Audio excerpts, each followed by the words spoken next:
Good evening, or good morning, or afternoon, wherever you may be watching our webinar throughout Australasia. My name is Gary Morrison, and I'm part of the Shine a Light Management Committee, which have brought together this webinar series for 2023. It's our usual custom to give an acknowledgement to country. On behalf of all of you gathered here, I would like to commence the meeting by acknowledging the First Peoples, the traditional custodians, from wherever you may be viewing this webinar. Each of you are in places where they have, our First Nations people have faithfully cared for our country for thousands of years. I would also like to respectfully acknowledge our elders, both past and present, and remember that they have passed on their wisdom to us in various ways. Let us hold this in trust as we work and serve our community. Thank you. Well, thank you one and all for attending our second webinar in our series tonight. We have brought together a 5-part series this year, and I'd like to acknowledge right up front that we wouldn't be able to have achieved any of this without the magnificent support from Boston Scientific, in particular Joe Barnett, who has worked with us in developing the themes for our webinar series this year. Last webinar, which was just a month ago, was on palliative care. We had an outstanding number of viewers for that, both live, up to around about 145 live, and afterwards through our YouTube channel, we've had well over 114 to 115 more viewings, which has been fantastic, and the feedback has been truly magnificent, and I'd like to thank you for that. Today, we've got our webinar, which is on erectile dysfunction after surgery and radiation.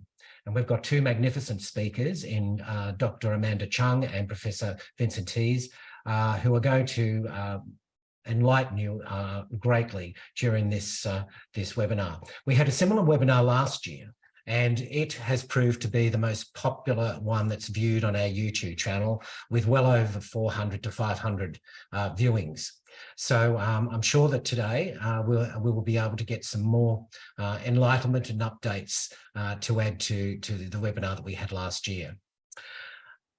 Without any further ado, I'd like to introduce Dr. Kalli Spencer, who's my co-chair and also part of the Shine a Light management team. So Kalli, I'll hand over to you, and I will speak to you all again later. Thank you, Gary. I'd like to introduce our first speaker, who is Dr. Amanda Chung. Welcome back, Amanda. Amanda is a urological surgeon with a subspecialty interest and further qualifications in reconstructive and functional urology.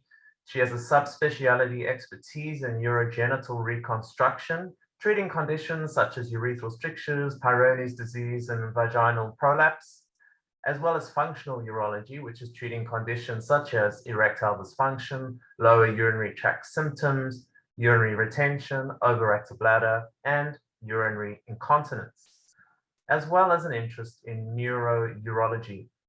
Dr. Chung cares for patients on Sydney's North Shore, performing surgeries at North Shore Private Hospital, Macquarie University Hospital, Sydney Adventist Hospital, Royal North Shore Hospital, and the Northern Beaches. She completed her medical degree at the University of New South Wales, a Master of Surgery at the University of Sydney, and is a Fellow of the Royal Australian College of Surgeons. Furthermore, Dr. Chung completed a fellowship of the Society of Genitourinary Reconstructive Surgeons in the United States of America. She combines her clinical work with research, recently submitting her PhD on functional urology to the University of Sydney. She is credited with multiple publications and over 100 peer-reviewed meeting abstracts, presentations, and inviting speaking appearances in both local and international conferences, such as the Urological Society of Australia and New Zealand. And most recently, a few days ago in Melbourne for the Society of Robotic Surgery, the World Society of Robotic Surgery, as well as the American Urological Association and the European Association of Urology and the SIU. She's the founder and chair of the North Shore Urology Research Group, network director of the Northern Network Surgical Skills Program, as well as a clinical senior lecturer at Macquarie University, and also serves on the editorial boards of the ANZ Journal of Surgery and the SIU Journal. So an absolute pleasure to have you here, Amanda, and over to you. Thank you so much for your warm welcome. The pleasure is all mine. Thank you so much for inviting me to speak on this really important topic, and a topic that a lot of people wonder about and may even suffer from or know someone that does, and are often too shy to talk to their doctors about it. So tonight, as you know, I'll be talking to you about erectile dysfunction after surgery and radiation. These are my disclosures. So I have been a proctor for Boston Scientific penile prostheses and other devices, as well as a speaker for Coloplast, and a proctor for Medtronic devices. Erectile dysfunction is defined as the consistent or recurrent inability to attain or maintain penile erection sufficient for sexual performance and satisfaction. And I think that's the important thing, that it is not only the ability to get, but also to maintain the erection. And the important thing is that, for it to be sufficient for satisfaction. It's very common. So in adults over 18 years, it occurs in 37 to 48% of people. It increases with age. It's not only a problem for people of advanced ages. Actually, 1 in 4 men with newly diagnosed erectile dysfunction are actually less than 40. In men older than 70, then erectile dysfunction is more common, and it ranges from 50 to 100%, depending on which studies you look at. After prostate cancer surgery or radiation or hormone therapy, it's even more common. So after surgery, it can range from 25 to 75%. And after radiotherapy, it can be about 36%. But it can happen at different time frames. So after surgery, often the erectile dysfunction happens immediately, but there is possible recovery that can occur over the first 12 months after surgery. After radiotherapy, there might not be that much erectile dysfunction initially, but there can be delayed onset, and that erectile function can deteriorate over time, such that it reaches about 36% by 2 years after radiotherapy. So it's very common. And if you do have this, you are not alone for sure.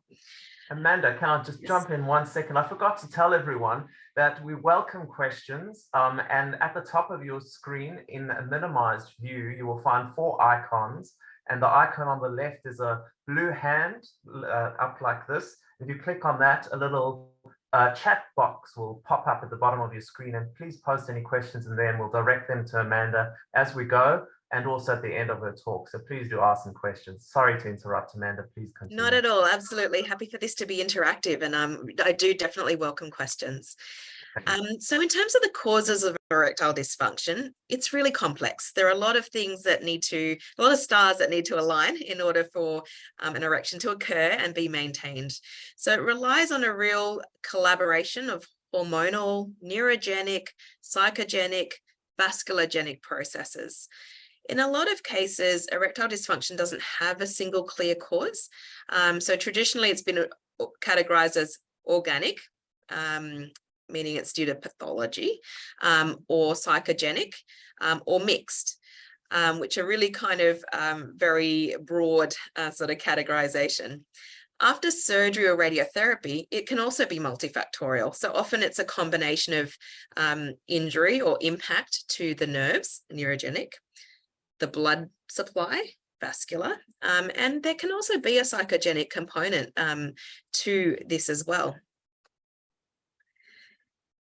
I would like to implore or empower you to speak to your doctor if this is something that is of a concern, or if you have any questions about it. Your doctor will often ask you, or should ask you, about your history. So, when did it start, and the trajectory. Is it getting better naturally or getting worse? In this particular concept of tonight's talk, was it post-surgery or was it after radiotherapy? The degree of severity, how much does it bother you as well as your partner or partners, and other medical conditions or medications that might be relevant. Because we know that because it's got a neurogenic, or it can be a vasculogenic component, there can be other underlying medical conditions, such as vascular disease or even heart disease, that might be a contributing factor. They may examine you to see if there are any anatomical issues that need to be addressed at the same time. So there is a condition called Peyronie's disease, which is basically a penile curvature where there can be some plaques or fibrosis on the lining of the erectile bodies in the penile shaft. And that can mean that the penis, when it becomes erect, gets pulled over to one side and bends. And that might be something to keep in mind when treating erectile dysfunction, as that might need to be addressed as well. They may organise some investigations, and usually they would be general medical investigations, things like looking at your cholesterol levels, blood count, and things like that. Checking for diabetes, because that can affect the nerves as well as the blood supply. And specialised investigations also exist, but often actually they're not that required because the management options are usually the same. So that might include something like an ultrasound of the penis to look at the blood flow. And there's even such thing NPTR, which is basically a band that's placed around the penis at night, which basically checks to see if there are the spontaneous erections that occur over the night. And that's to try and differentiate how much of this might be psychogenic versus organic, meaning that there is a nerve or a vascular problem. If it's situational as well, that might also point to a psychogenic component. Now, we know that it is a big problem, but now what are the treatments? How do we solve it? So there has been some recent developments and updates on this.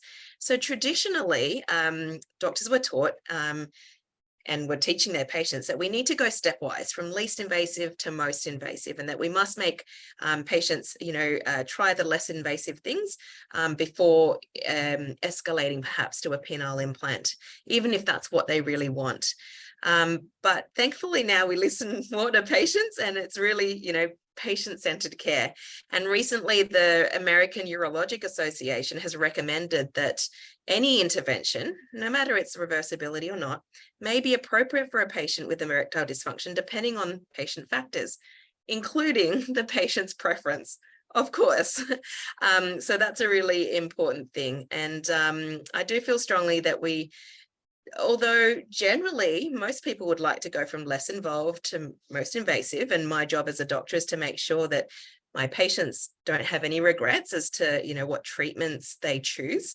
At the same time, it's not my body, it's your body and it's your life. And what's really important is the patient, or is you. So in terms of the treatments, there are generally 4 different levels. There are medications, which are PDE5 inhibitors. There are injections, intracavernosal injections. There are vacuum erection device pumps, and there are penile prostheses or penile implants. So I'll talk a little bit more about those. The PDE5 inhibitor medication, there's a handful of different sorts, and they're all of the same sort of family. So they're all kind of cousins of each other.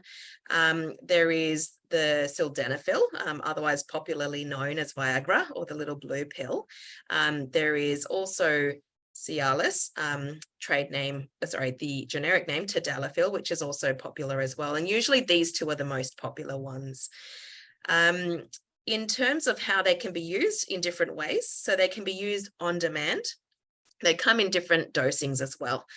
So then they can be taken, about 20 minutes to an hour before sexual activity, and they will help to augment an erection. Now, the important thing to know is that they don't give you an automatic erection. The person does still need either psychological or manual stimulation in order to get an erection, but this helps the blood flow, and so it helps the penis become erect, and it helps it to maintain its rigid state. So it can be taken on demand.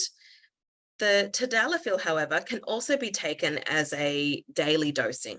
So there are a lot of people that would do it as penile rehab after their prostate cancer surgery, and they might take it daily, even if they don't feel quite ready or haven't recovered physically yet in order to actually have sexual activity. And the thought there is that it promotes blood flow within the penis to help prevent the erectile chambers from scarring or getting fibrosis, so that when they later do want to be sexually active, it is easier for them to achieve those erections. So it can be taken as a 5 milligram a day dose. And in addition, on days that the person wants to be sexually active, prior to sexual activity, they can take a booster. So they might take a booster of 10 or another 5 or a 10 or a 15, but the maximum dose for the tadalafil is 20 per day. Intracavernosal injections. So often when I talk to people about this, they think, oh, that sounds really unpleasant and awful. But a lot of people that do try it, when they do try it, they often do that first test dose with my nurse. And they say, oh, actually, it's not as bad as I thought it would be. And they actually works really well. There are different formulations that exist. There is one that comes in a prepackaged syringe called Caverject, and it's alprostadil is the ingredient, or there's ones that are made by compounding pharmacy, and one that I often will prescribe and is very popular is called Trimix. So as the name suggests, it's made of 3 different ingredients, and there are 4 different levels of that as well. So there's Trimix, Mega Trimix, which is more potent, Super Mega Trimix, and Ultra Trimix. And there's a starting dose, and then you can at home increase it by small increments to a maximum of 60. And if that Trimix didn't work well for you at 60, then you would then you'd then let me know, and I'd give you a script for the Mega Trimix, and so forth. So there'd only be few people that would get up to the Ultra Trimix. Usually that works very well, but that would be the most potent one. I'm going to jump in again, sorry, once again, because there's not many questions coming from our viewers tonight, and it's a slightly different platform, everyone. There's a blue icon, a blue circle with a little hand in it. If you click on that, a chat box will pop up, and that's where you can ask your questions. So please keep the questions coming. Back to you, Amanda. No problem, thank you. So the vacuum erection devices also exist, and basically that's a cylinder that's placed over the penis, and through the vacuum effect, blood is drawn into the penis. A ring is placed at the base to hold that blood in. So it's for some people don't like it, but for some people it suits them. But what we're really here to talk about tonight, as per the brief, was the penile prosthesis. So I'll spend some time talking about this. These are the penile implants, and there are 3 typical designs. So there are the inflatable 3-piece, there's an inflatable 2-piece, and there's a semi-rigid, or otherwise known as malleable, implants as well. The most popular is the first one on this list, the inflatable 3-piece. And in this picture, you can see the 3 of them pictured here. This particular brand one is the Boston Scientific brand, and this yellow looking one is the 3-piece. You can see that there are 2 main cylinders which sit within the natural corpora cavernosa, which are the erectile bodies in the shaft of the penis.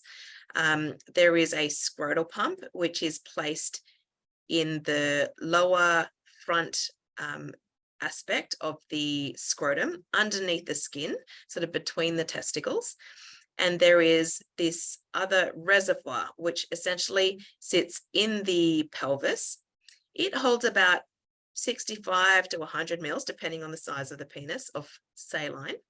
And what happens is when the person wants to have an erection, they press on this scrotal pump, and what it does is it shifts fluid from in this reservoir along the tubing into the cylinders, thereby making the penis rigid. It can last for as long as you want it to, and when you're finished with it, basically you press on the button that's here at that upper part of the scrotal pump and hold that down for several seconds. Put a hand around the shaft of the penis, and then you squeeze the fluid back along the tubing, back into the reservoir, and then you'll have a flaccid penis again. On the next slide, there'll be some bigger pictures of this to show you how it sits. This one is the 2-piece one. So it has 2 cylinders and the scrotal pump. You'll note it doesn't have the reservoir, which sits within the pelvis. And so from that point of view, when it is flaccid, it's a little less discreet because you can't get as much fluid out of it, if that makes sense, but it works well for a lot of people. Now, this one here on the right is basically the semi-rigid or the malleable, bendable rods.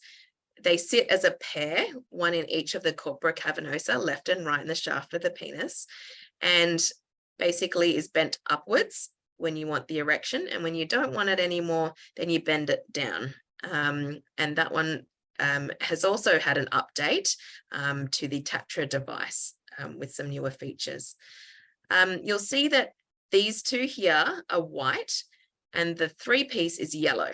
And that's on purpose. The reason for that is this three-piece has this technology where it's got antibiotic solution infused into the actual silicone. So that reduces the risk of implant infection. More on that later. So this is another picture of the devices. So you can see the Tatra, which is the malleable one. So basically you can bend it up so it's rigid, and then you can bend it back down. This one in the middle is the two-piece one. And then the most popular one is this one, which is the three-piece one. And you can see how it sits there. On the next slide, it'll show you another diagram of that. So these are the Boston Scientific inflatable penile prosthesis. And then on this other side, on the right, is the Coloplast three-piece inflatable penile prosthesis as well, side by side. And these are the two most popular brands and the two most established brands. So you can see how it sits within the penile shaft, the cylinders. You can see that both of them have reservoirs that sit within the pelvis, which store the fluid when you don't want the fluid to be actually within the shaft of the penis in the cylinders. And you can see that they both have the scrotal pumps, just slightly different shapes, but they're both the same concept. Amanda, here's a question for Yes. you. Someone says, can you still get a natural erection with an implant? That's a great question. So yes and no, more no than yes. What I mean by that is the cylinders essentially occupy the space where the spongy tissue or erectile tissue is in the shaft of the penis. So from that point of view, although there can still be some blood flow there, it's not really, there's not that much natural erectile tissue in there because these cylinders are occupying that same space. So from that point of view, no, the shaft of penis isn't a natural erection anymore. And so, no, you can't get a natural erection from that point of view there. Separate is the glans penis or the head of the penis. And that doesn't have a penile prosthesis within it. The cylinders actually go into the tip of the penis, so into the head, but not all the way. And it's a bit different to the glans tissue itself. So that can still engorge with blood, causing, I guess, a hardened head of the penis. But no, the shaft of the penis can't be a natural erection from that point of view. There are some people that have a penile implant, and when the penile implant, because of their erectile dysfunction, the penile implant doesn't engorge the head of the penis the way that they might like it to. So they might, in addition to that, also take some PDE5 inhibitor medication to improve the blood flow to the head of the penis in order to help with that side of things. Yeah, that's a good question. Thank you. So when should I get a penile implant? So there have been some studies which showed that prosthesis insertion has actually been delayed longer than necessary, subjecting men and their partners to years of quality of life lost. And I was really sad to read this. Although there is some natural recovery of erectile function that occur within the year after surgery or radiation, I think as soon as that's done, or depending also on the amount of distress that has caused, so it'd be reasonable to wait until that 1 year before putting in a penile implant or having one done to see if there's some natural recovery that occurs.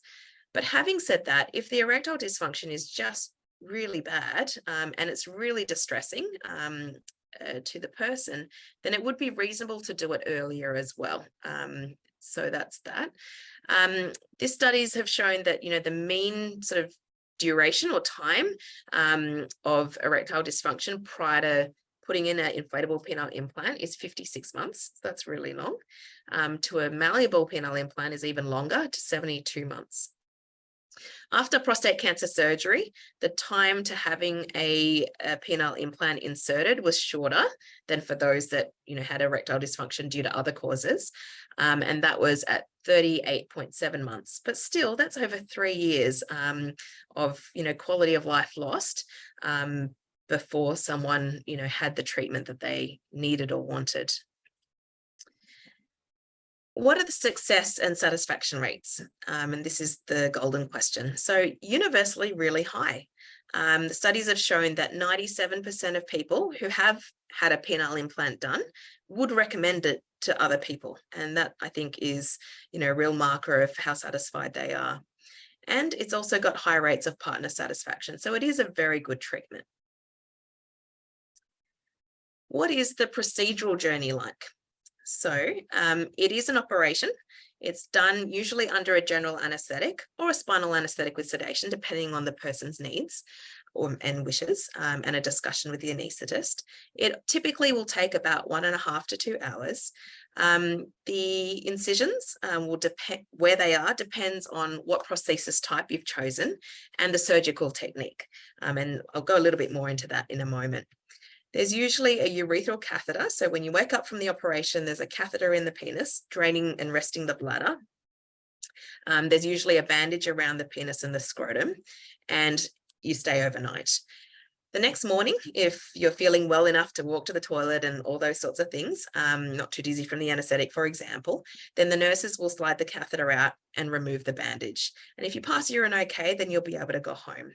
The first follow-up is at 3 to 4 weeks after the procedure with my nurse as a post-op review, check the wounds, make sure you don't have any questions or concerns, everything's healing as planned, and to do some device education and device cycling. Device cycling basically means inflating it and deflating it.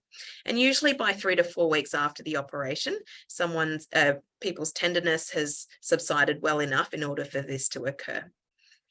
Then you'll be instructed to do it a couple of times a day up until the next follow-up appointment. And the follow-up appointment at 6 to 8 weeks is with me.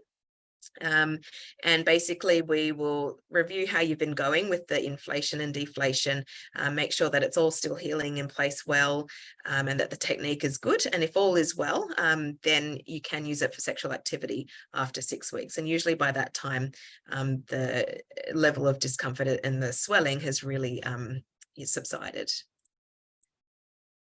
Next question, should I choose inflatable or malleable? Well, for most people, it's quite an easy decision. The inflatable is the most popular. So usually people would have the inflatable unless there was some reason that they can't have it. And the inflatable does have higher rates of patient satisfaction in the studies.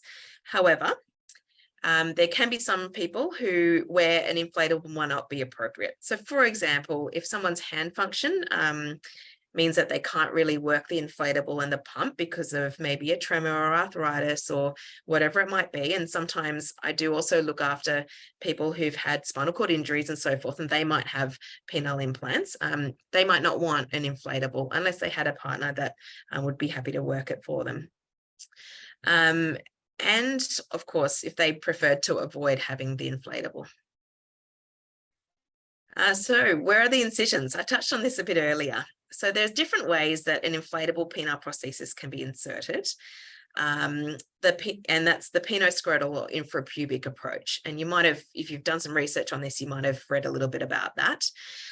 So the penoscrotal means that the incision is at the junction of the, under the penis, at the front of the scrotum. So at the junction of where the penis and the scrotum is.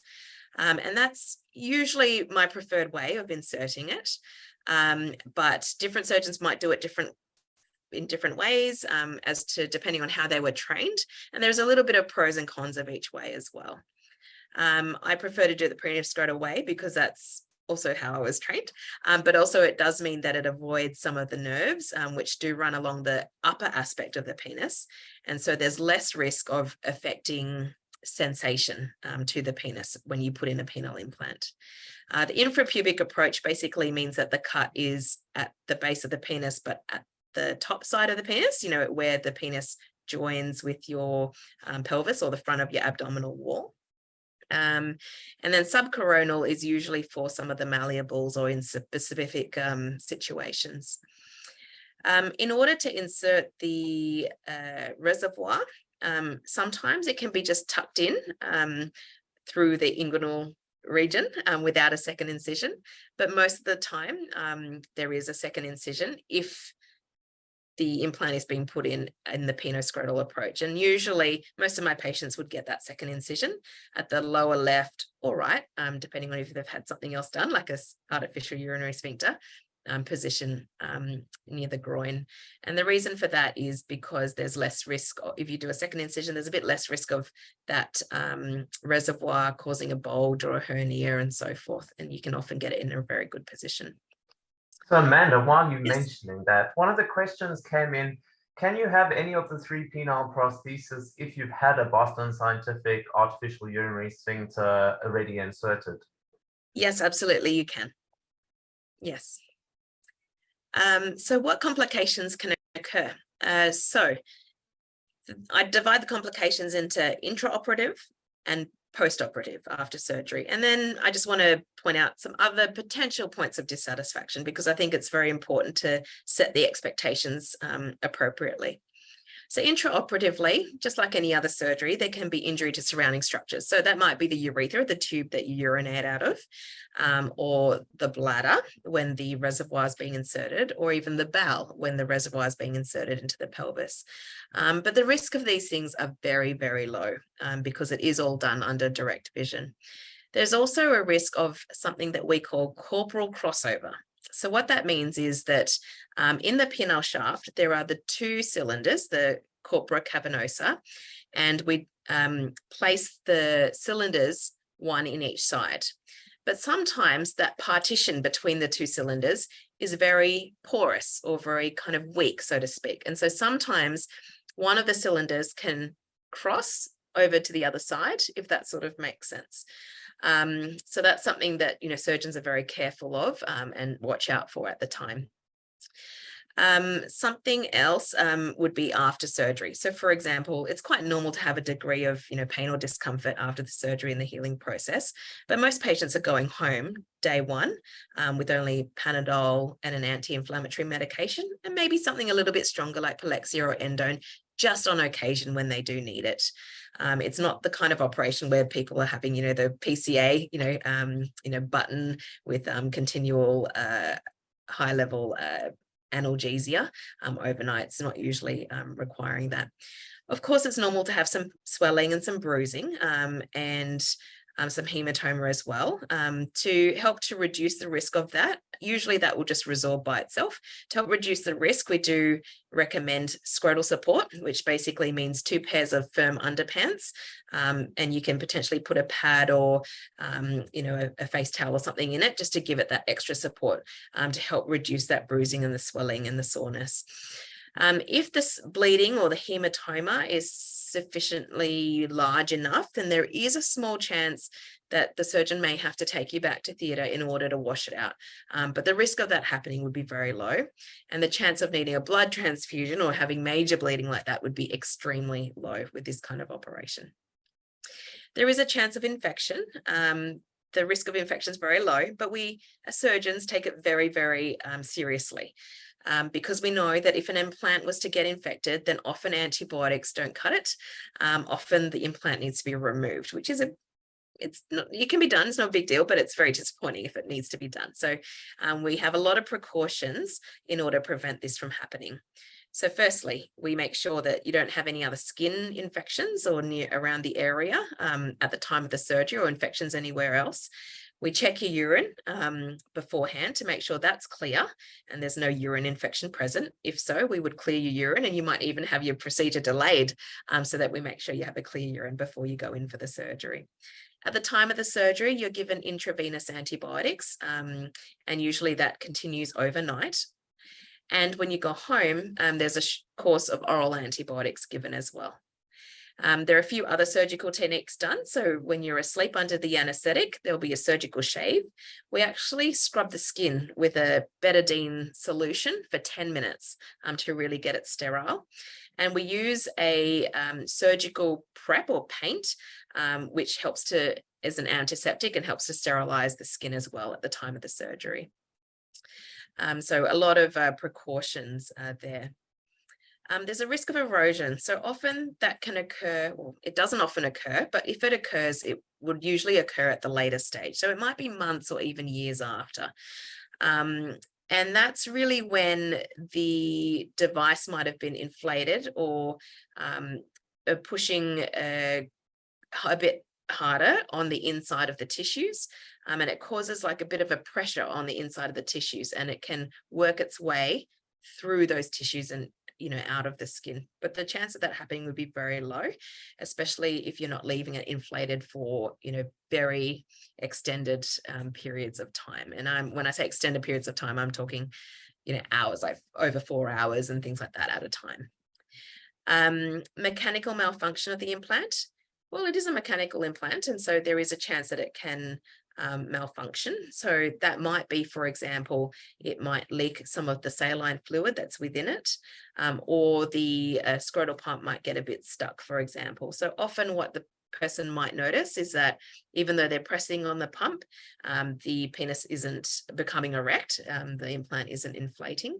It's not dangerous if that fluid leaks out. It's just saline, so your body resorbs it. It's not dangerous, but of course it means that the implant doesn't work the way it should anymore, and you would let your surgeon know, and they can replace it for you, troubleshoot it or replace it for you.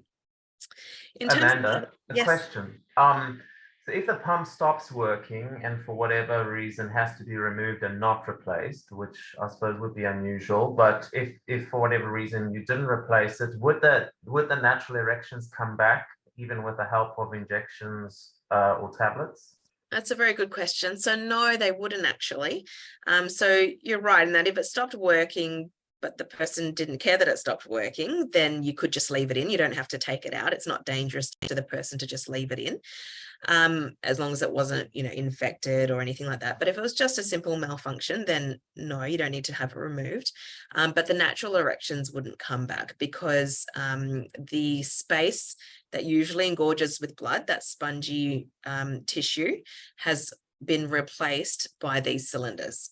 So they can't engorge those corpora cavernosal natural cylinders that the body has in order to cause the erection anymore. You would need to inflate or engorge with fluid the cylinders of the actual penile implant in order to get an erection. So no, the natural erections wouldn't come back.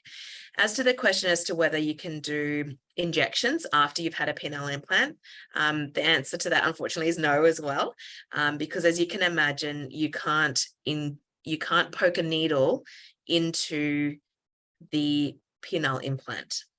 If you did, you would puncture it. It would lose fluid, but also more importantly, it would mean that you could be introducing infection from the outer skin into the implant, and then you've turned a situation where you can leave it in to a situation where you must take it out because it's then become an infected implant. So yeah, really great questions. And then, I think I might have, touched on before, whether you can take any medications like PDE5 inhibitors after you've had an implant to help an erection. So no, it wouldn't help engorge the shaft anymore, but it can maybe help engorge the head of the penis, which is a different sort of anatomy, if that makes sense, with a different blood flow. Some other points of dissatisfaction that a person might have after they've had an implant is that there's such thing as a hypermobile glans. So what that is that, as you know, and you could see on the pictures, the implant goes within the shaft of the penis, but there's not an implant for the head of the penis, so to speak. Everyone's anatomy is a little bit different. Sometimes the inner shaft of the penis actually extends to inside the head of the penis. And if that's the case, then the head of the penis and that tissue there would sit quite, in a what you would consider anatomical, position over the top of, like a cap over the end. But for some people, their corpora cavernosa don't extend really within the head of the penis. And if that's the case, then it can seem like after you've had an implant in and you have it inflated, and so you have an erect penis, the glands or the head of the penis can still be soft. And for those where the shaft doesn't extend within the head of the penis, they can seem like it's a bit floppy or like it's bowing its head, or we call that a hypermobile glands. And it's not a problem. You can still have intercourse or sexual function with it. However, it can be sometimes a bit cosmetically disconcerting for people, or they don't like the way it looks that way. That the good news is it can be fixed surgically, so that can be done. But otherwise, if it doesn't bother somebody, it doesn't necessarily have to be fixed. But that's just something to keep in mind. The other thing is, while we're talking about different anatomies and penile anatomy, how is the man measured for the implant? That's the question we got. That's a great question. So basically, I put the biggest implant in that will fit within the natural anatomy. So at the time of the surgery, there are these rods, which are basically got little ruler markings on it. And they are actually placed within the corpora cavernosa itself in order to sort of create the space for the cylinders to sit. And at the same time, we measure what size cylinder will fit within the corpora cavernosa. So we put the biggest one in, or the largest one in, longest one in, that would fit. The reason why a lot of the time people do say to me, oh, can you put a bigger one in? And the reason why we can't put a bigger one in is because if you can imagine a elongated balloon, if you put a bigger one in and you're capping it at the top and at the bottom and you're trying to inflate it, it will essentially buckle. It'll have a hinge effect. So it's not going to work well for sexual activity. So we can only fit the biggest one in that will fit, but we can't go bigger than that, if that makes sense.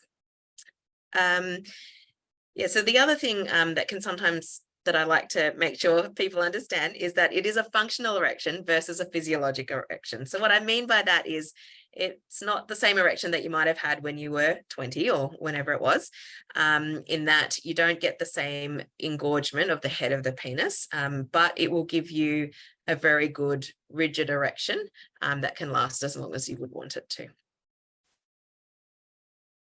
What are the chances I may need further surgery after my penile implant?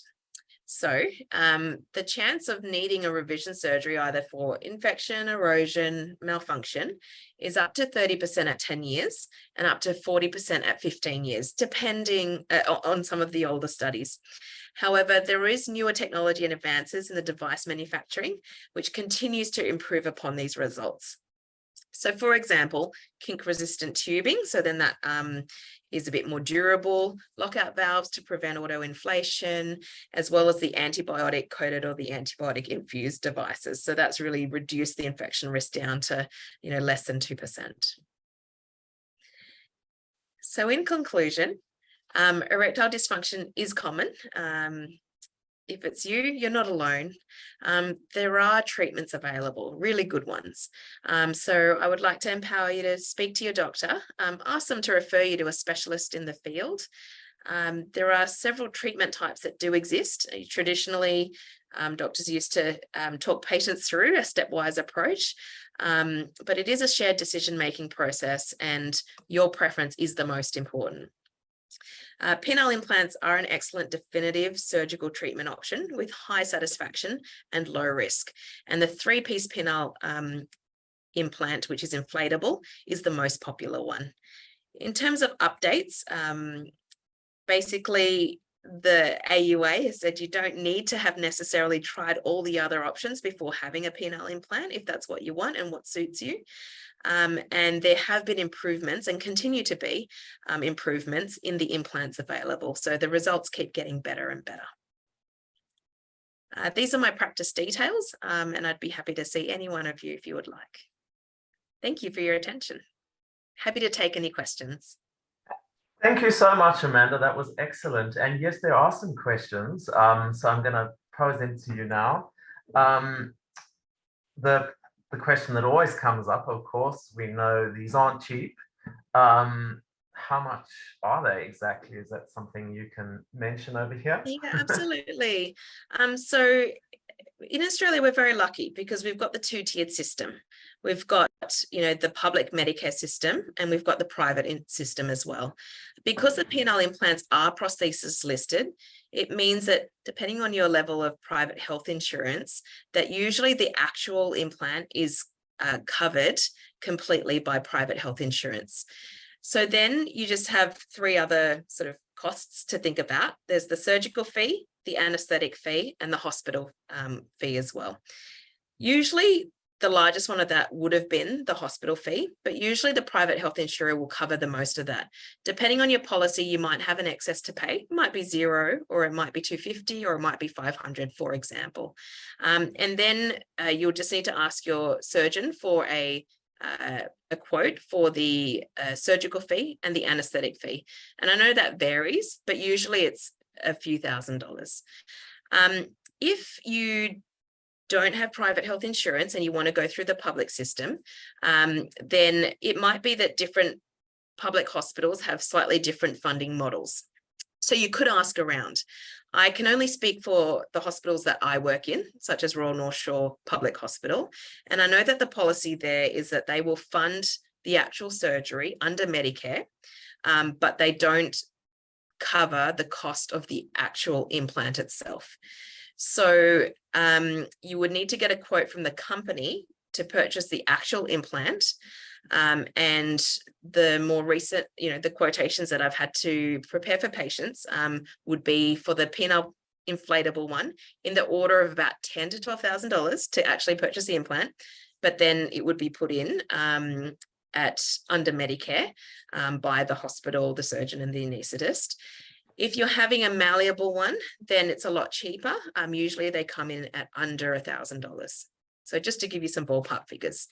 But don't quote me. Do your due diligence and your research, and make sure you do get all the quotes and things so you know what you're up for and whether it's for you. Yeah. It's always an approximate or an estimate, yeah.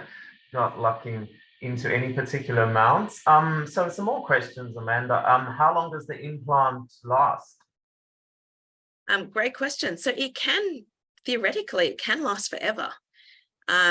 If it's still working well, there's no need to switch it out at 10 years or switch it out at 15 years or switch it out at 20 years. The chance that there might be something that happens with it, such as, a device malfunction or something like that, that would bring you back to the doctor to then revise it or switch it or replace a part, is about 30% at the 10-year mark and is about 40% at the 15-year mark. But if it's working well for you at 10 years or working well for you at 15 years, there is no need to change it out. So it can last forever for a lot of people. Can the patient still have a climax as normal? Yes. So there is little risk that it would change sensation after placing in an implant. In fact, for a lot of people, it's better, compared to not having or being able to have an erection and have, being able to penetrate. And yes, definitely can climax, can orgasm. So you mentioned you choose the biggest device. So a person's asked, do you end up with a bigger flaccid penis when you have an implant? That's a very good question. So in a way, no. Because we basically, when we place the implant, we measure it according to its stretched length. So after the implant goes in, it will still be the same flaccid size. When the cylinders are flaccid, basically they kind of, they do crumple or can fold a bit. So if your tissues are retracting it, because that's the size of your tissues, then the implant will fit within that. So it doesn't really make it a bigger flaccid size. Having said that, if you have the malleable implant, then yes, it can seem to make it a bigger flaccid size because it is semi-rigid, if that makes sense. So it's always kind of got it on a bit of stretch, if that makes sense. Yeah, that's great. Moving away from questions related to implants, this is a comment more than anything. I found that my natural erections started to recur at 2 years after robotic surgery removal, and now 5 years since surgery at age of 78 years old. That's fantastic. That's a really great story. Yes. That is positive story. Here's someone that's had surgery 1 year ago, on tadalafil 5 milligrams a day, lives away from his wife, and only when with his wife gets an erection and has no problem. However, when not at home, he rarely gets an erection. He only gets home about every 2 months for about a week. Should he be concerned, I suppose, about those erections that he's not having when he's not at home, or not getting erections when not at home? No, I wouldn't be concerned about that. I think it's good that you're taking the tadalafil because it means that you're getting good blood supply, you know, so I wouldn't be concerned about that. And I think that there's many factors that would play into that. You know, part of it would be the psychogenic factor. You know, when it's situational, we know that the apparatus is working. It's just in particular situations that it works better or works, and in other situations it doesn't. Then that means that there are other factors that are playing into it that are not just physical. There's someone else who had a prostatectomy around 12 years ago. Neither Viagra or Cialis had any impact. However, he gets a very strong erection using Caverject, the injectable. What may be the reason for the tablets not working, whereas the injection does? There are times when I get a spontaneous erection to about 50%, but not hard enough for intercourse. Spontaneous erections don't occur all that often. Why do you think the tablets don't work? And do I have any options to avoid using the injections, which I'm quite comfortable using? Yeah, great question. So they're different medicines, really. So that can be a reason why the injections are working and the tablets are not. But also the tablets are more kind of a roundabout way to try and achieve an erection, you know, the mechanism by which they work. There are other factors that go into it as well, you know, the absorption, whether you've just eaten something beforehand, you know, all those sorts of things. And it doesn't cause direct, the pharmacological sort of pathway is that it doesn't cause direct vasodilatation to cause a direct erection. So it basically requires the body to do its part in creating the erection, and then it helps to maintain or to augment it, if that sort of makes sense. Whereas the injection is direct. It's a medicine that is direct into the penis, into the spongy erectile body tissue, and it causes vasodilatation. And so it's a very more direct way and a more potent way of causing erection. So yeah, it makes sense. And that would be the story for a lot of people, that the tablets don't work for them, but that the injections work really well for them. Sticking on the topic of injectables, someone has said, why would you go with Trimix as opposed to Caverject? Great question. So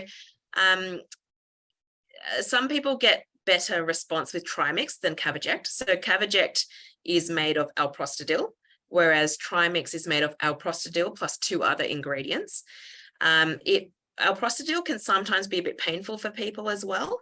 So there are some people that find it more sensitive to the pain of alprostadil. So when it's mixed with 2 other erectile promoting medicines, then they can get a better erection with less pain as well. Of course, we must remember that with Trimix, there's also a high risk of priapism as a side effect. Yes. Which is a prolonged erection, more than 3 hours, painful, and may require you to go to the emergency department. Yes, when it works too well. Yes. Which is why it's important to dose titrate carefully. Yeah. Correct. Yeah. Thank you for that. There's a question here about vacuum erection devices. Would it be useful to try to regain erections after 8 years of no erections following prostatectomy and radiation? Yeah, absolutely. If you want to, why not? And depending on which options you think you would prefer, usually people would start with the less invasive options and then, step up to the more involved ones if need to be. But absolutely, there's hope. There's no need to not try. Last question, just on time, and I might also ask Vincent's opinion on this one as well. What are your thoughts on the side to nerve grafting for erectile dysfunction?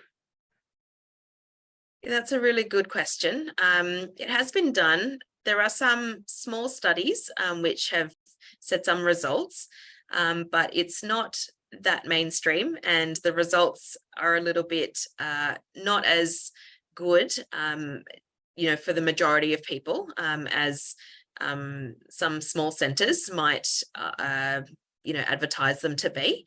I think also the reason for that is because erectile function is really multifactorial. It's a collaboration of a lot of things, hormones, blood supply, the psychogenic stuff as well, not just nerves. And even when we talk about nerves, it's not just one nerve. So I think that it actually, although it has worked for a small number of people, it does not work for the majority of people. That's great. Vincent, did you want to add anything to that?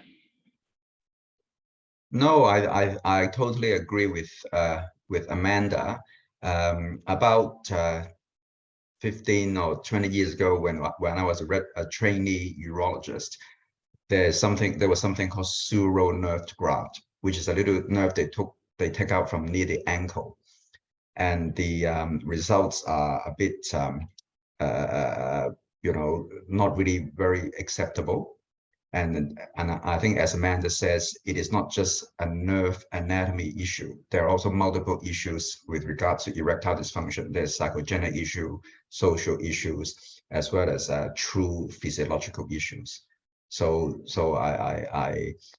it is not going to be a panacea to the treatment of ED. That's great. Thanks, Vincent. Amanda, you're not off the hook. We've got 2 more questions that have come in for you. And I will introduce Vincent, everyone, in a moment, once we're done with the last 2 questions. And thanks, everyone, for sending the questions. They've been great. I'll take the last 2 and then we'll close the questions before moving on to Vincent. Someone's asking, is Cavaject the only single-use option for injectables? He uses Trimix, but it's not really suitable for traveling. So Cavaject isn't the only single-use one that I know of. So compounding pharmacies can also make the single ingredient one, which is the same thing. So Alprostadil. Cavaject is just really convenient because it's all pre-packaged. If that makes sense. It does. All right, the last person had prostatectomy on August 5th last year, almost a year ago. He's tried 4 different tablets and surgery. None of them really helped. He's also needle phobic, so he's not really keen on trying the injectables. He's got a penis pump and going to try that, but he's starting to lose hope. And, the tablets aren't working. Is there any hope, really? Have you got any suggestions? I think there is hope. Sorry, did you say that they've tried surgery already or no? No. No, yeah. No. No, I think definitely don't lose hope. You've tried 2, but there's 2 more other types of treatments to go. And the last one, being the penile implant, has really great success rates, if that's something that's acceptable to you. Absolutely. No need to lose hope. Not yet. I agree. And Amanda, you are dead on time, 8:30, which is amazing. So thank you so much for your talk and for answering everyone's questions. You answered every question, so thank you. And I'm now going to move on to Vincent. Thank you. Thank you, Amanda. So I'm going to read Vincent's background to everyone. Dr. Vincent Tse is currently the Associate Professor and at the University of Sydney, as well as Macquarie University Hospital.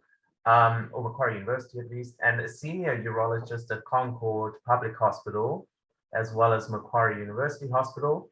His special interest is in all types of female and male urinary incontinence, including after prostate cancer treatment, functional and reconstructive urology, including robotic surgery. He is a past member of the Standardization and Terminology Committee of the International Continence Society, which is the go-to society in the world for incontinence, and the immediate past chair of the Functional Urology section of the Urology Society of Australia and New Zealand, that's USANS, for the past 6 years, and was also the past president of the Pan-Pacific Continence Society in 2019. For his contribution to research and numerous administrative and educational roles in various jurisdictions, including the recent Senate inquiry on vaginal mesh, he was recently awarded the 2023 USANS Medal by his professional society and an honorary membership by the Urological Association of Asia. And he's just arrived back from Melbourne, where him and Amanda have been attending the World Society of Robotic Surgery conference held in Melbourne, and I think they both were presenting there. So we're quite honored and privileged to have him here talking tonight about male incontinence. So over to you, Vincent. Thank you so much, Kalli, and also thank you to Dr. Gary Morrison as well for inviting me to give this talk.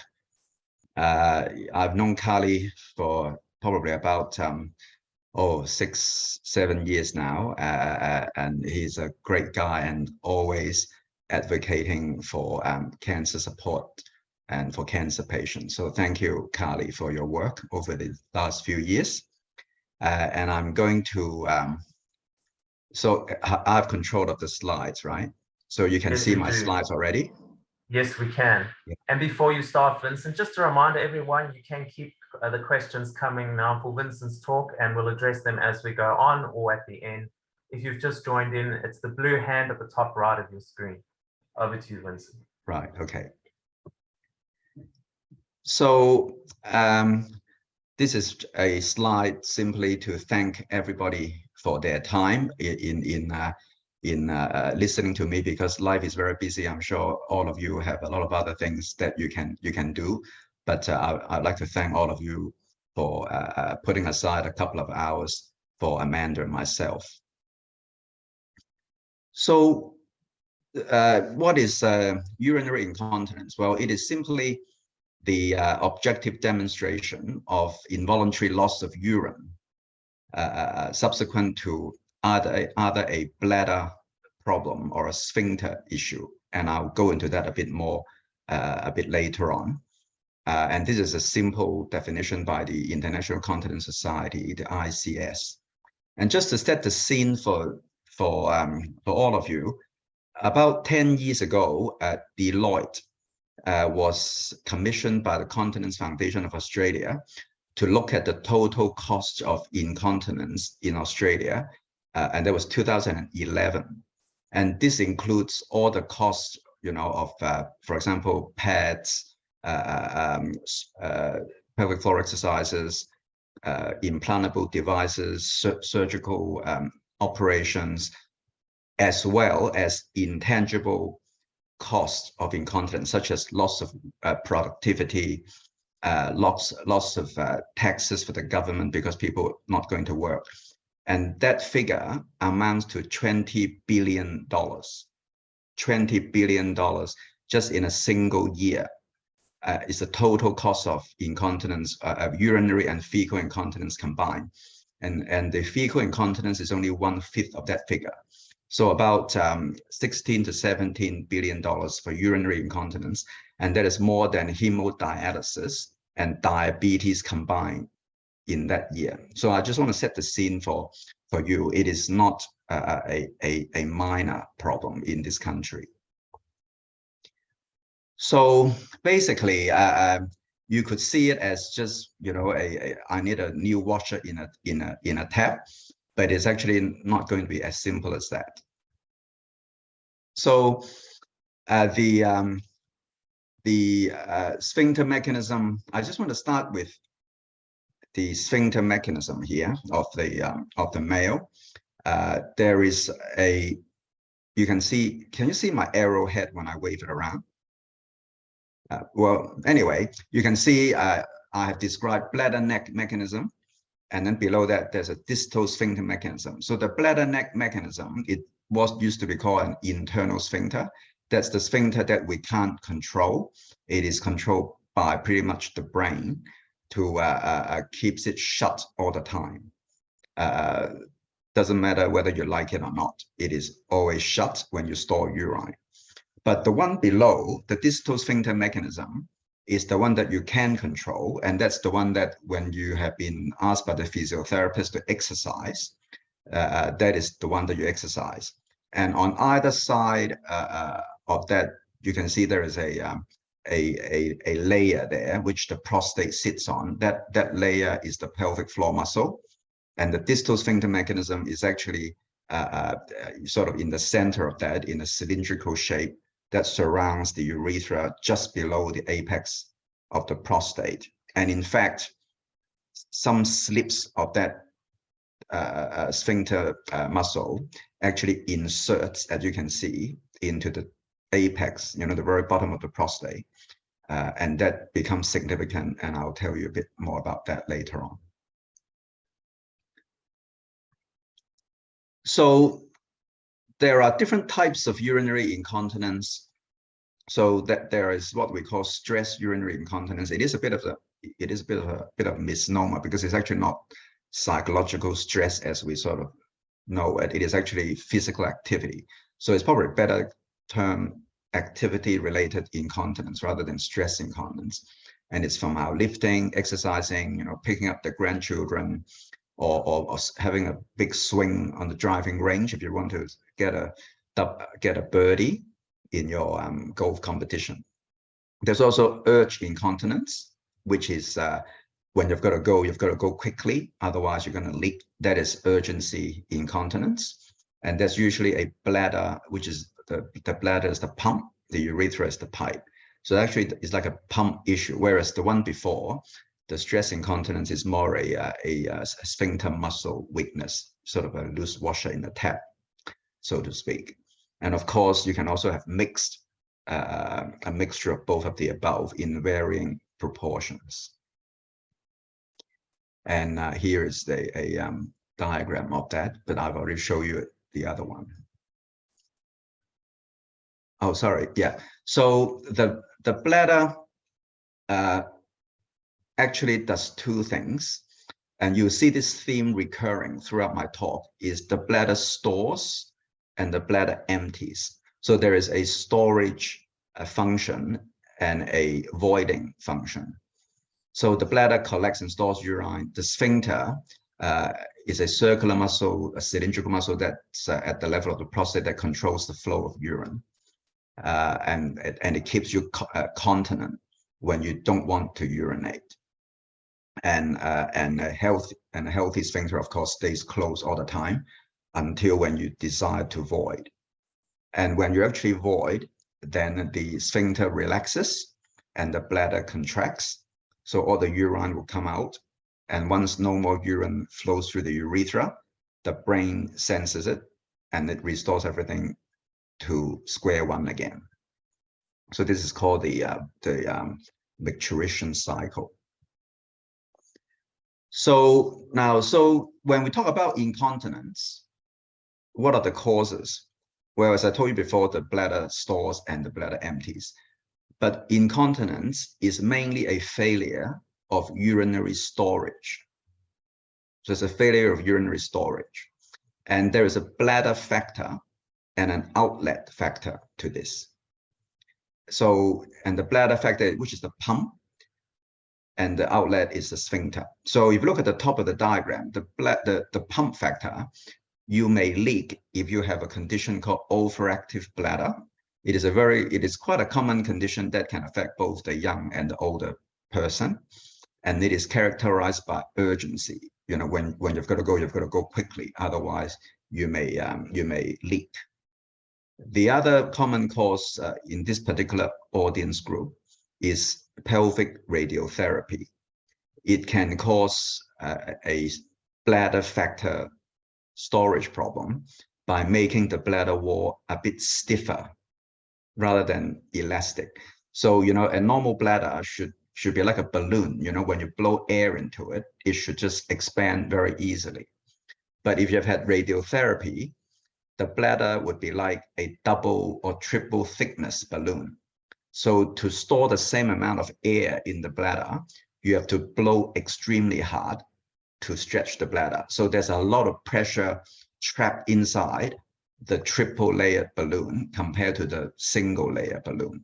So radiotherapy can convert your bladder from like a single layer balloon to a double or triple thickness layer balloon. So it alters the physical properties of the bladder wall in a delayed fashion, years after the radiotherapy.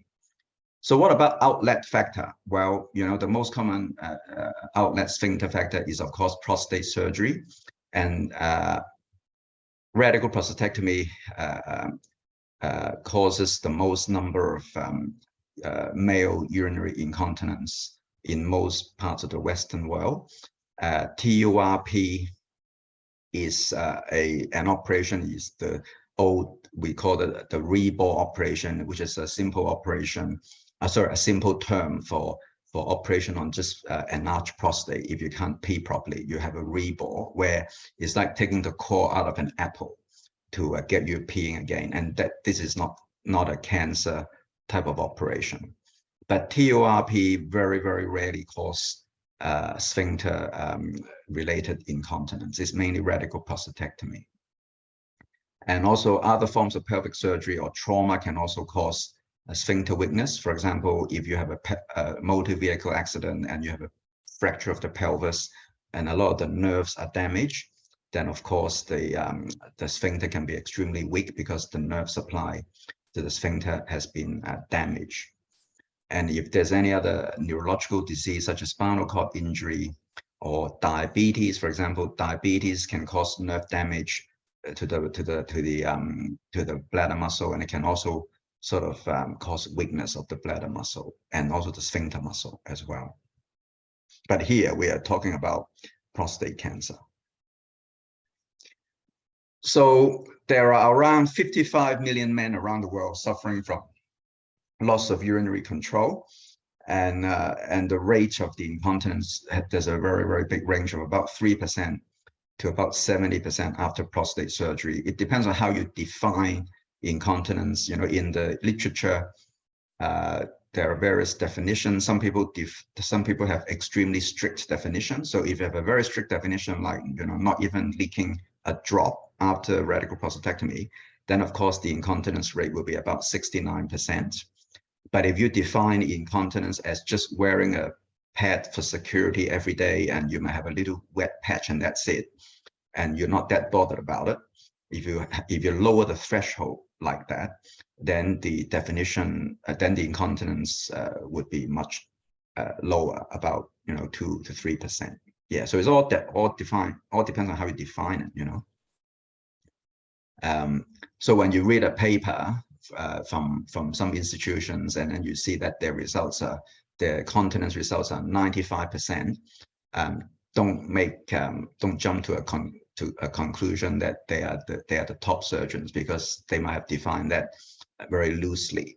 So you got to dissect the paper out very carefully when you interpret scientific literature. So why do we treat incontinence? Well, it might be an obvious question, but if you look at the various factors, it is not just because there is urine leaking out. It is because it causes significant psychosocial issues such as embarrassment. Some patients even become depressed and have to be on antidepressants because of this. They can't really live a normal life, so they wish they can return to normal lifestyle, regain dignity, and resume intimacy. Also, it's a money-saving exercise on protective garments and pads, and also overall improving quality of life, very important. And this I've just told you before.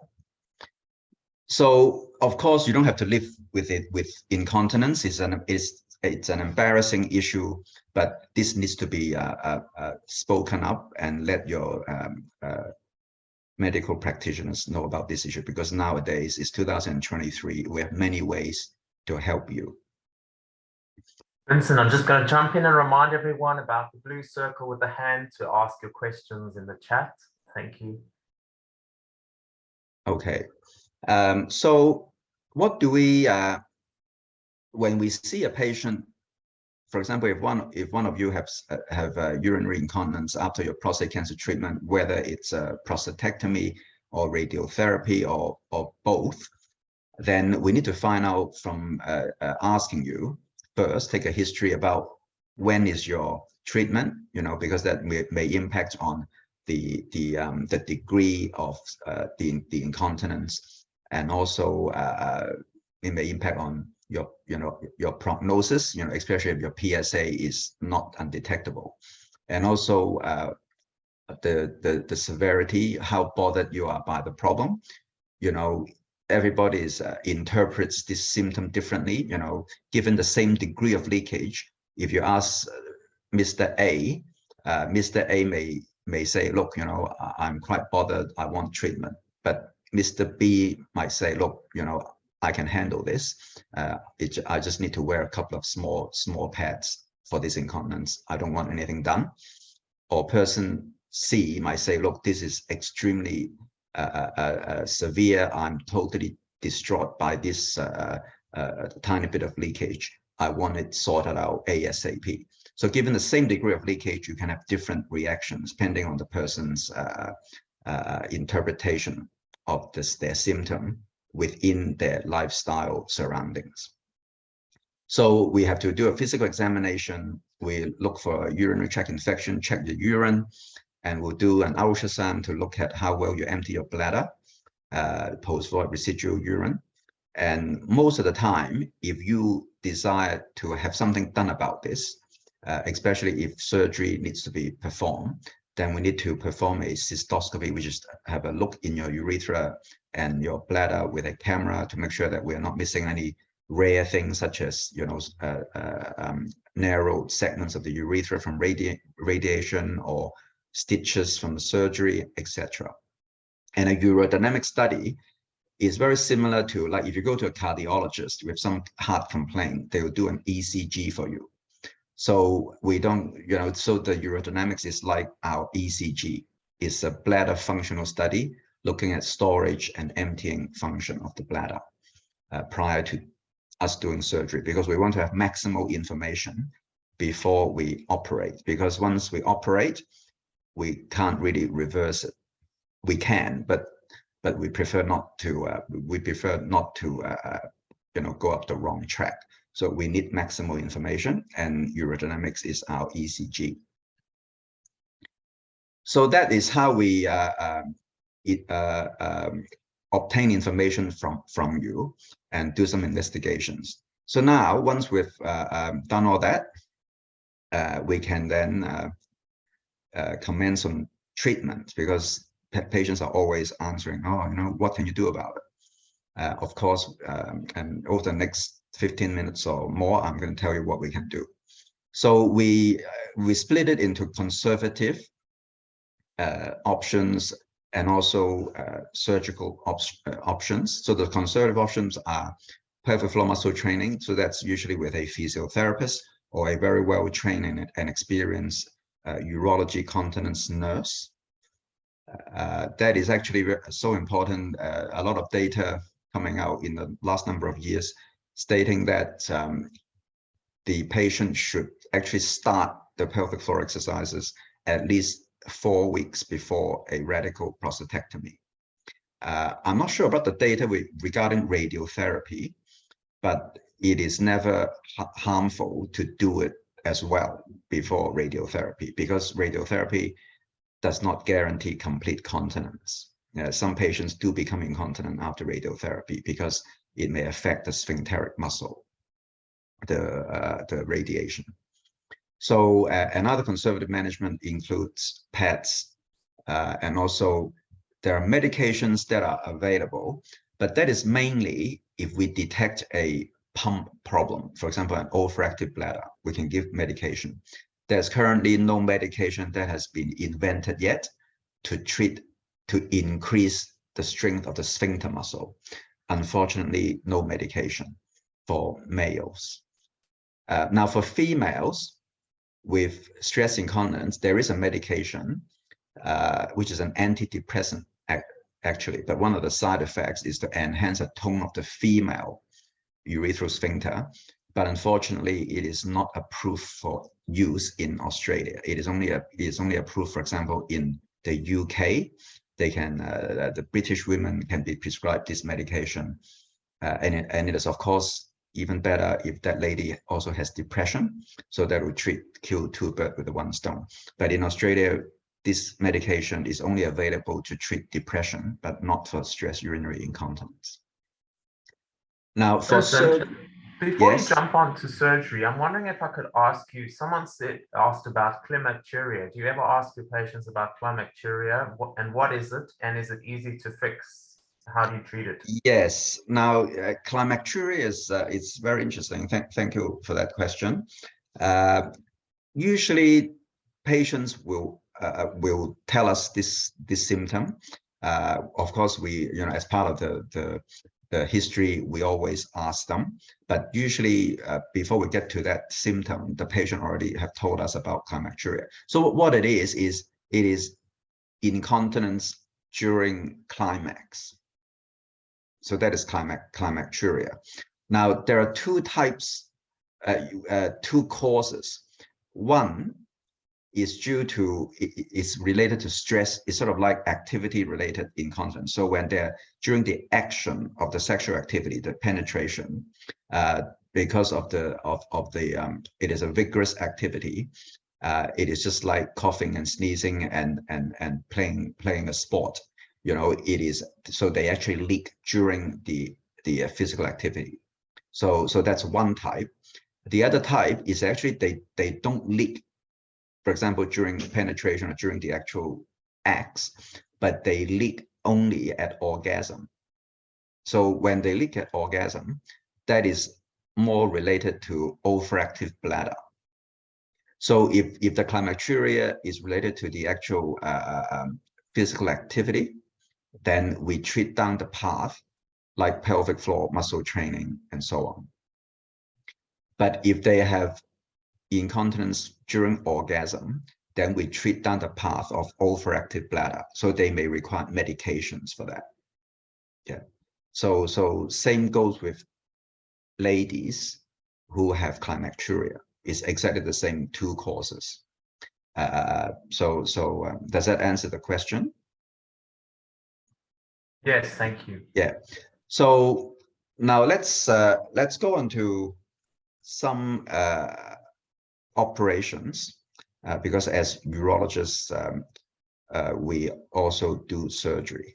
So we are sort of like both a mixture of a physician and a surgeon for urologists, because it's not like orthopedics, where orthopedics is maybe 99% operation and minimal medication. But in urology, we do use a lot of medication and other conservative management in our specialty. And especially as a functional urologist, Vincent, you do use. Yes, a functional urologist. We call ourselves functional urologists versus non-functional urology, because functional urology is actually, it just means that we deal with bladder and sphincter function. So within our own circles, we are actually called functional urologists.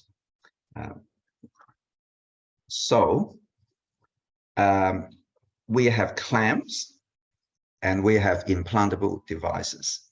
And yes, once you have one of these implanted, you may become the bionic man. Let's show you some of these.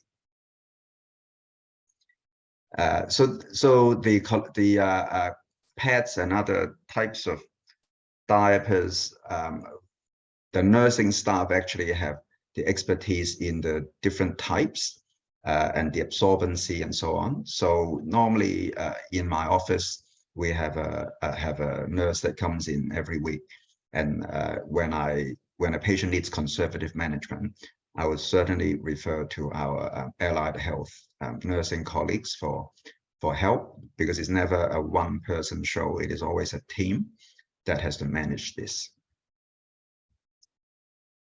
So you can see there are many different types. Some are thicker, some are not as thick. Some actually mimic a garment, and some of them are washable. So there are different types. Now, so as doctors, we are more in tune with medications and surgery. So as I mentioned before, there is no approved medication for stress incontinence in men. And also, but for overactive bladder, so if that person presents with a lot of urgency, like, you know, I've got to go, I can't hang on, that type of problem, then we usually will introduce them to one of the top 3 medications first. And if they don't work too well for them, then I think they require a urodynamic study, because some of the other treatments are a bit more invasive. For example, Botox injection, it can be a very effective treatment for overactive bladder when the medications or the patches don't work. It is exactly the same as the Botox that doctors use in cosmetic surgery on the face, but in the bladder, we use a higher dose. So what it does is, I mean, how it works with wrinkles is that when you inject it under the wrinkle, it weakens the facial muscles that is under the wrinkle, so the wrinkle flattens out. That's how Botox works on the face. So exactly the same, it works in the bladder. It weakens the muscle of the bladder, so the bladder stops twitching, because in overactive bladder there's a lot of micro activity, twitching in the bladder as the bladder distends, causing the person to have to go urgently at premature times. So the Botox is there to numb the bladder muscle, so the bladder can distend like blowing air into a balloon. You know, very easy and expand in a relaxed state, so they don't have to go to the toilet all the time, and they can hold more, so they go less often as well. The Botox have a very small side effect, which is rare, and that's urinary retention. But usually we use only 1 vial, which is 100 units, 1 little vial, and the retention rate is only about 3% or so in our unit. We audited our results over the last 10 to 12 years, and we are lower than the American literature of 5%. We're about 3%, because we do urodynamic studies in all our cases before we inject Botox, so we get very accurate data. But in America, not many of the departments do urodynamics, and they just inject when you tell them, oh, I can't hold on, and when I can't hold on, I leak. So if you tell them that, they will list you for an injection. They may be correct 8 out of 10 times, but 1 or 2 out of 10 times they'll get it wrong if they don't do a urodynamics. So those patients will go into retention for a much longer period. But in Australia, we are trained to do urodynamics before we do surgery, because once you inject the Botox in the muscle, you cannot vacuum clean it out. So we better make sure that we backed up the right track before we inject. But that's really, I mean, the retention only goes for about several days, sometimes a couple of weeks, but it is always reversible, so do not be scared. It is only a temporary issue, not a permanent issue. And in fact, if you do get a bit of retention, it often means that you have it has worked in your bladder. It's overshot a little bit. So give it a bit of time, it'll become normal again. Now, Vincent, here's a question I've never been asked before in one of these seminars, these webinars. Why would a urologist prescribe tamsulosin, the second part, especially as a side effect as floppy iris syndrome? Okay, that is an interesting question. Yes. Yeah, because basically well, in my practice, before I prescribe tamsulosin, I always ask the patient, have you got a cataract? And if you do, have you got a surgical operation lineup? Because if you're on the waiting list for a cataract operation, it is better if you do not use tamsulosin, because the ophthalmologists don't like it. They can still do the surgery. It's not like it's absolutely, you know, no. They can still do the surgery, but the surgery becomes a bit tricky because tamsulosin can affect the smooth muscle of the iris. So when the eye doctor trying to do stitching and maneuver the lens into the eye, everything is floppy. So it's hard to, the surgery is just a bit more tricky when everything is shaking a little bit more. It's sort of like when you're doing when you're having a haircut, your head keep moving. It is a bit like that. So the barber can still do a haircut, but it'll probably take a lot longer time to do it. So that is probably a practical answer to that question. But so, you know, if the patient has a lot of urinary tract symptoms and they have benefited from the tamsulosin, there's no need to stop it. You know, that's what ophthalmologist tells me. So maybe for the first part of the question, just we normally use tamsulosin to treat enlarged prostates in patients who have their prostates. It's perfectly fine. Yep. All the guidelines in the world recommend tamsulosin for benign prostatic enlargement. Yeah, but you just got to tell your ophthalmologist that you're on that. And if you go to a good ophthalmologist, they will ask you that question anyway. You don't have to offer them that you are on tamsulosin. They should ask you that. It is well known in their field of practice in cataract surgery. So yeah, so you can see these clamps. The top one, the red one, is called drupal stop. The blue one is Wiesner. They all do the same thing. It's compressing the urethra just behind the glans penis. Most patients find it reasonably acceptable, but some patients find it painful and they can't use it. But we should still offer it, because if you don't try it, you won't know. And some have tried it and find it's very useful. It is especially useful in the very frail older patient who can't have surgery or doesn't want to have surgery. But I usually use it just to temporize the issues while, for example, they are on the waiting list for surgery. They can use that, and it is quite useful. It is quite useful. Catheters or uridome condom catheters can also be used for more severe urinary incontinence, and usually our nursing colleagues will discuss with patient this type of collecting devices. So if you move on to the more procedural sort of options, then we have behavioral modification, biofeedback, injectables, and surgery. Now, behavioral modification, don't underestimate it. While we are here, we might as well discuss this. There is this urban myth that everybody should drink 2 liters a day. I don't know where that comes from, but every patient who come and see me, oh, you know, I've read somewhere that it's got to be two liters. You know, but I sort of spend then the next 5 minutes letting them know that the most accurate gauge of how much you drink is thirst, is your thirst mechanism. It's your built-in physiological mechanism to tell you your state of hydration. If you need fluid, you become thirsty. If you don't need fluid, you won't feel thirsty. So if you are thirsty, you drink till you're not thirsty, then stop. That is as simple as that. So if you forget everything I said today about how much fluid you should drink, just remember, drink to thirst. Because if today was 48 degrees, you will not, 2 liters may not be enough. Yep. Or if you're a 95-year-old lady with a rather small bladder, if you drink 2 liters, you'll be getting up every 5 minutes at night to go to the toilet. And the reason why there's so many older persons getting up many times a night to the toilet is because of 3 factors. Number 1, they drink too much in the evening.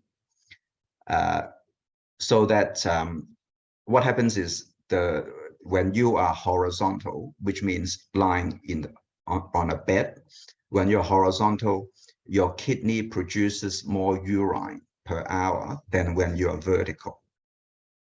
That's factor number 2. And factor number 3 is for older people, they tend to have more REM sleep rather than deep sleep.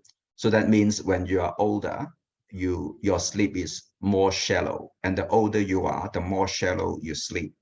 So if you combine all these 3 factors together, it explains why a lot of older people will have to get up at least once during the night. And the older you are, the more likely you'll get up once or twice or 3 times, even if you don't drink much at all, because of those physiological factors with aging. So that's the aging. With aging, it changes your kidney function, and it changes your sleep function, and it makes you wake up when the bladder is just a little bit full. So we advise people not to drink too much within 2 hours of sleep, unless you're thirsty, because remember, drink to thirst. If you're thirsty, you still got to drink, even if it's 5 minutes before you go to bed, but stop when you quench your thirst.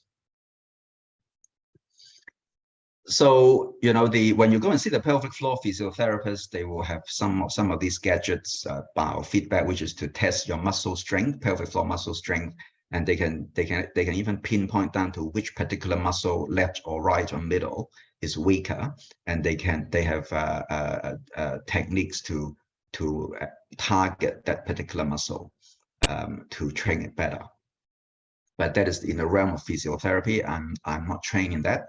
So our physiotherapy colleagues is in a much better position to talk to you about that. However, I'm in a better position to talk to you about these, which are the surgery options for stress urinary incontinence.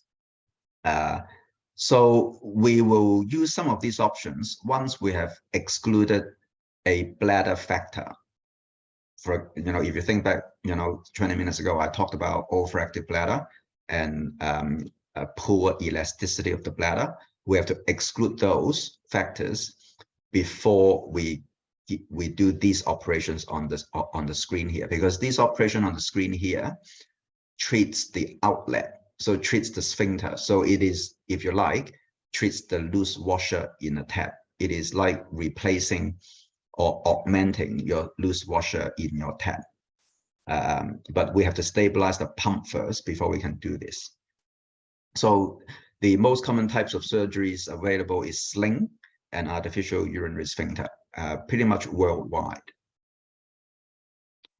Now, so if you let's talk about slings first. I think we still have about 15 minutes or so, plus a bit more. So slings there in Australia, I put 4 pictures here because these are the ones that are currently available in Australia.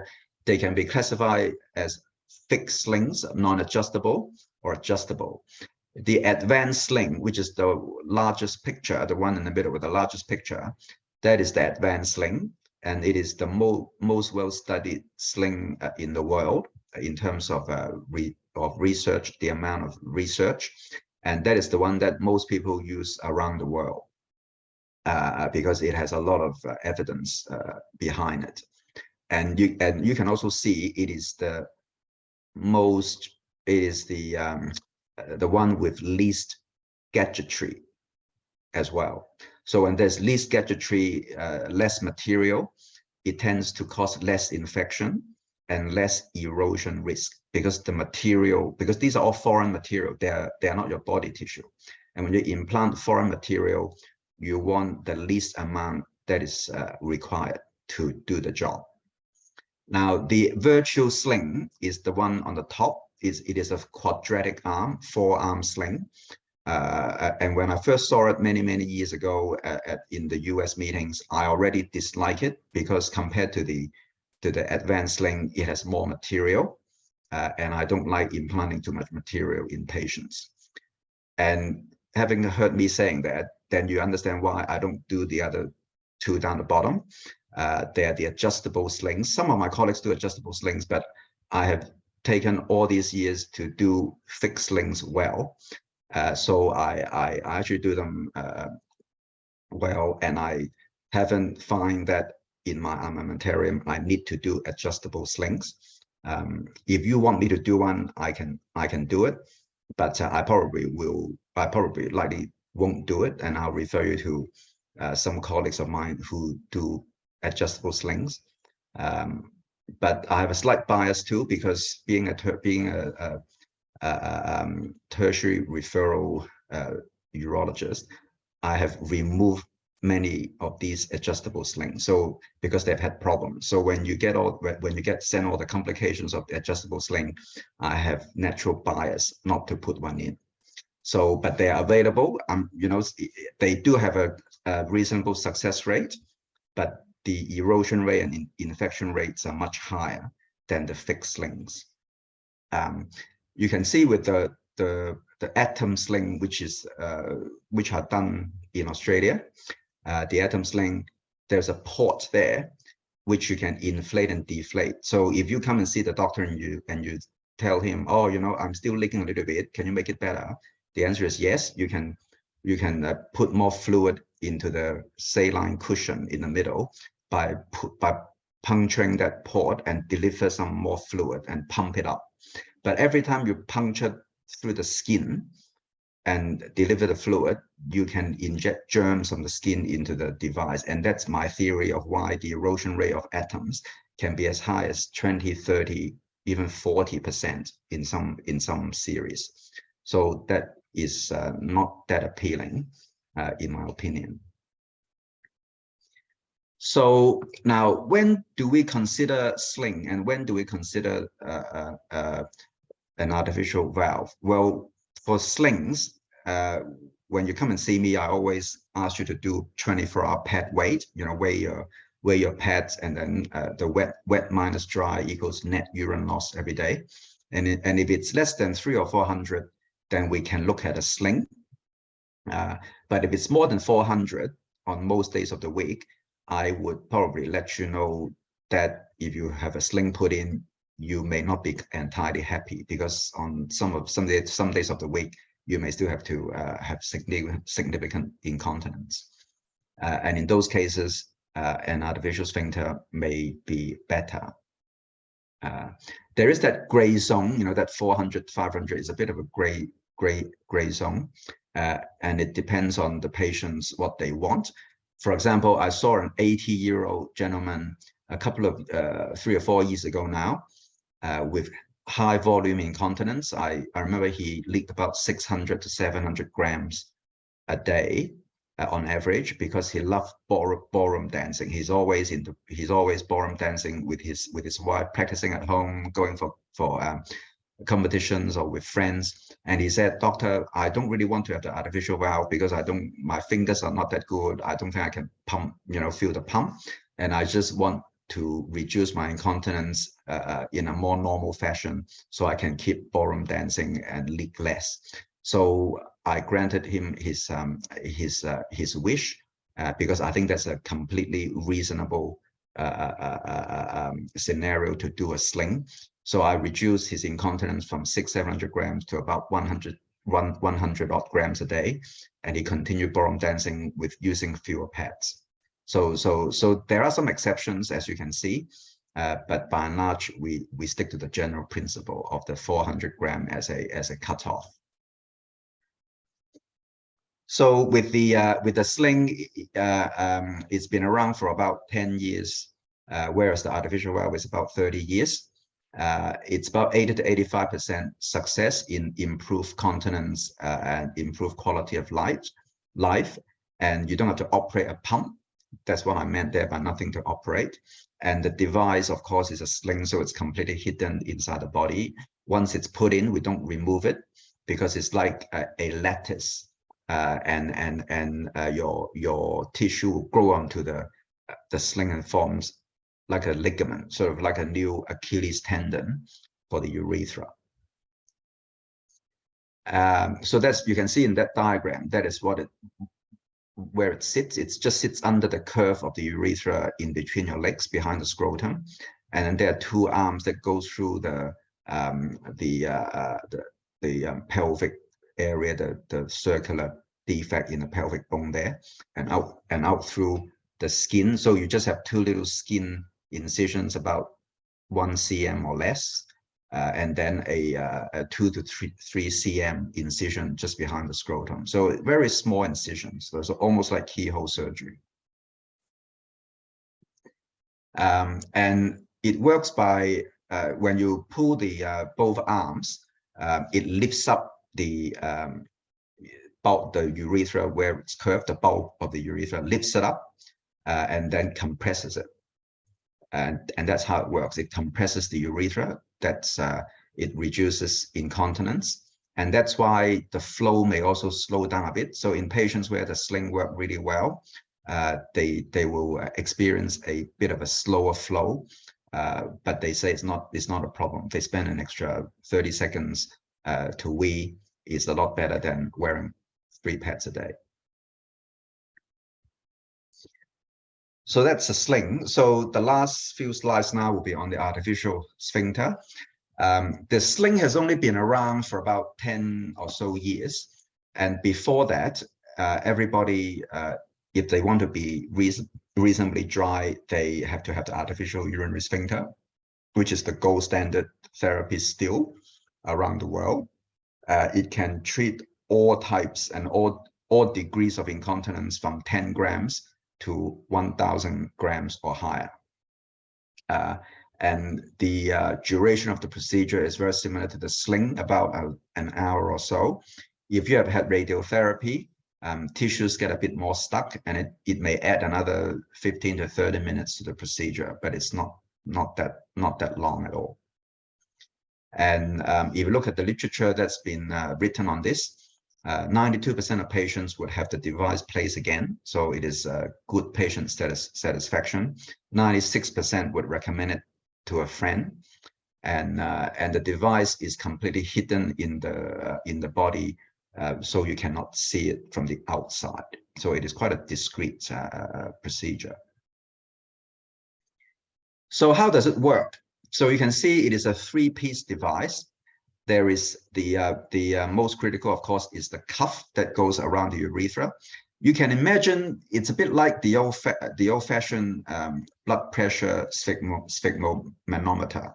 So you have a miniature cuff around the urethra, and then a miniature pump that you place in the scrotum, and then a balloon which houses the fluid. So this whole system is filled with fluid under pressure. So, and the pressure is regulated by the size of this balloon.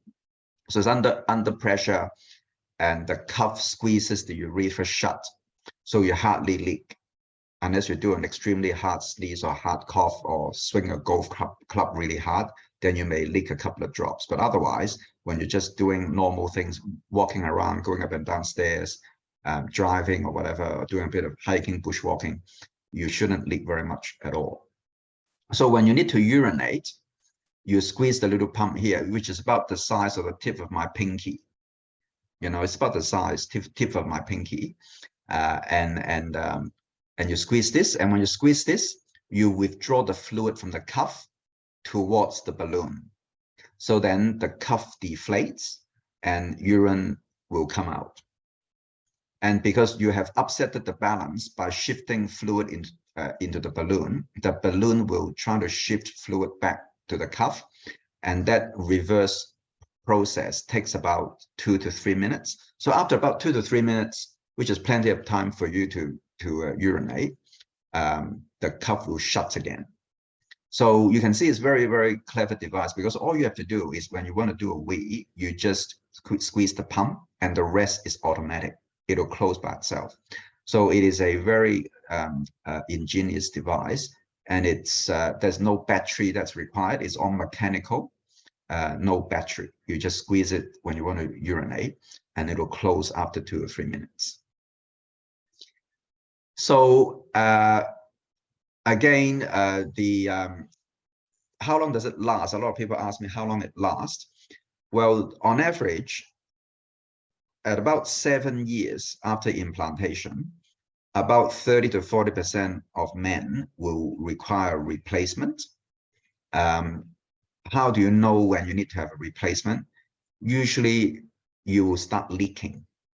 And the reason you start to leak again is because when the urethra has been compressed by the cuff after several years, the urethral wall may thin out a little bit. So that's one reason.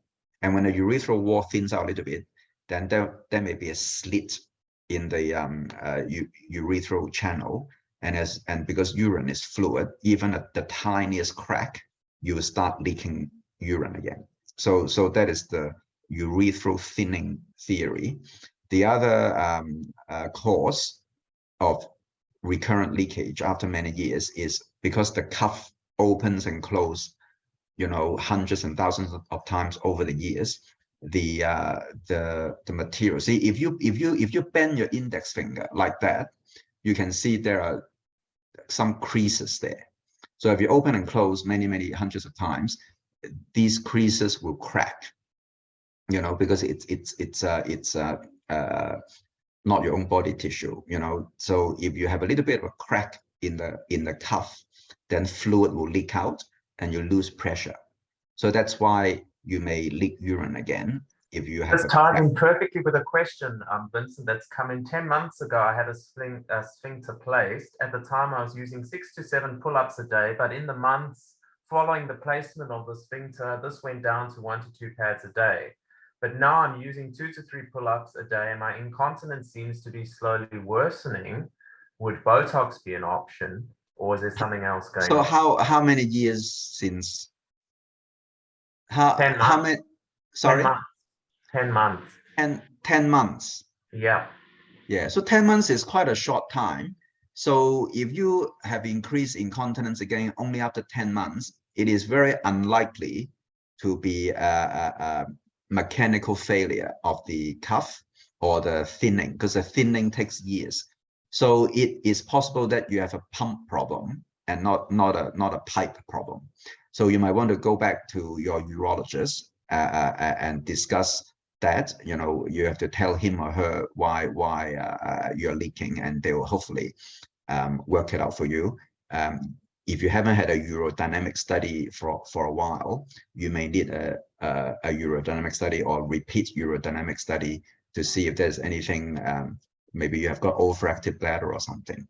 That can cause increased incontinence. Yeah. So if it was an overactive bladder, you would try the tablets first before going on to Botox? Yes, if it is an overactive bladder, I would always try medications first. And usually the Bad-Mega are better than the than the other types, especially the old Ditropan. Try to avoid Ditropan, oxybutynin, because there's increasing evidence that long-term use may cause brain issues like not dementia, but some cognitive issue if you take it in the long term. So it's exactly another question I had. Why are those drugs prescribed when they may cause dementia? Yes, to be honest, I have not prescribed a Ditropan script for a number of years now, because there is increasing data to, there are strong associations between long-term use of Ditropan and dementia. Yeah, long-term use, by that I mean years and years. Yeah. So would you say then the Bad-Mega is the safer option, or the Vesicare? Yes, Bad-Mega and Vesicare are much safer option, because it's the oxybutynin, which is the name of the chemical that's in Ditropan, that's been implicated. But Vesicare also has some what we call anti-muscarinic properties, anticholinergic properties. So if you are over the age of 60 or 65, I would probably, or I would certainly prescribe Bad-Mega over the others. Yeah. Thank you. Yeah. So so I've only got 2 more slides. So the success rates and complication rates here, as you can see, yeah, so over 90% of patients are expected to be almost dry or significantly improved. In other words, they're much happier, and you will know, because when they walk through the door, they just look like a different person. before they are a bit dejected, they don't groom themselves as well. But once they are dry, they just look different. They look much better. Just look much happier. And there's also some opportunity exists for fine-tuning procedure. What I mean by that is, if you come back and say, look, doctor, I'm about 70% better, but I've gone from 6 pads to about 1 or 2. Can you do a bit more? The answer is yes. Sometimes, if you don't mind another 30-minute procedure, is we can downsize the cuff. We can change the cuff to a slightly smaller, so it can compress a bit more. But I tend not to put in too smaller cuff in the first go, because if I squeeze it too hard, it causes atrophy more quickly. It causes that thinning more quickly. So I will not put too small a cuff in initially. Usually it's the 4.5 to 4 centimeter cuff that is most commonly used around the world. But sometimes I do go down a little bit smaller if you want me to. But most patients, in my experience, if they lose a lot of urine before, and now they only use 1 thin pad, or just a little bit more than that, they are by and large very happy already. So not very many patients ask for downsizing of the cuff, but a few do. But again, you got to be realistic and be practical. If you have a very big sneeze or cough, or lift something really heavy, and you didn't warn your body about it, you're going to have a little bit of leakage, and that's to be expected. And as I mentioned, infection and erosion are very rare. They are slightly higher in radiotherapy patients, and also slightly high in diabetics with bad sugar control, and also in patients who have a much higher body mass index, in other words, a bit more obese. And of course, they all need to have good cognitive function and manual dexterity to feel for the pump in the scrotum. So I think if you have this problem and it's causing you bother, because when it causes you bother, you also cause your partner's bother, and it impacts onto your social life. So I think it'll be good if you want to have this sorted out, see your general practitioner, and then they will probably refer you to a urologist with an interest in this area. Not all urologists have an interest in this area. You've got to know which ones are around in your area, and discuss your options with your urologist. And we are always your advocate, and we want to make your life better. So especially in prostate cancer, because I think nowadays with prostate cancer, most of the diagnoses are from raised PSA. So you actually don't have any problem. But then you have a blood test that shows a raised PSA at the time of your life when you are wanting maximal quality, because you might have just retired and so on, and you want to enjoy your life. And all of a sudden comes this blood test, and then all of a sudden your prostate is removed, and all of a sudden you have incontinence. So it is almost, I'm very empathetic to my patients, because if it happened to me, I'll be very upset as well, because I started with good quality of life, and 6 weeks later I'm wet all the time. So I think it is very important that you let us know about your problem. You don't have to trap yourself and be embarrassed to tell people. You have to tell people, otherwise we won't know you're suffering from this problem. Very similar to the erectile dysfunction that Amanda talked about. It is a hidden issue, and if you don't talk about it, we can't help you. So in summary, incontinence can be a bladder pump issue, or a sphincter muscle, loose washer in a tap issue. We start with conservative options before we talk about surgery. Obviously, some treatments are more effective than others, but the sling or the artificial sphincter surgery have been shown in a lot of literature and a lot of history to be very good, effective, durable solutions. And if you have an issue, we would like to hear about it, and in a discussion, shared decision making, we'll make something work for you, because that's our job. Thank you very much, and I would like you to live life dry. What a great message, Vincent. Thank you so much. And what an excellent talk. There haven't been much more in the way of questions. There's one question. Someone had their sphincter done on the 11th of May. In the week after, they weighed the underwear, their pads, I imagine. At night, the average was 3.85 grams and the daily average was 5.1 grams. He hasn't weighed the pad since, but he gets the impression he's leaking even less. What are your thoughts on that? Is it okay? 5.1 grams a day. Yeah, it doesn't sound like a lot, does it? Yeah, it doesn't sound like too much. I think you may want to continue, with your exercises first, and make sure that you're doing them every day. And you may also want to talk to your urologist about whether you may have a bladder factor issue as well. But usually when it's 5 grams or less, it is not very much leakage. So maybe you just need to be reassured that that is not an uncommon result after a good radical prostatectomy to leak less than 5 grams a day.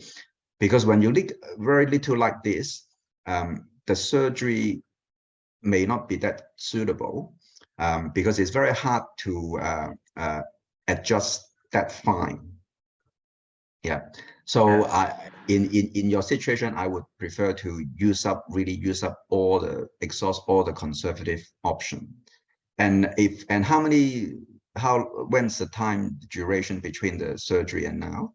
11th of May. So that's. Oh yeah. Oh, sorry, I missed that. So that's just only 2 months ago.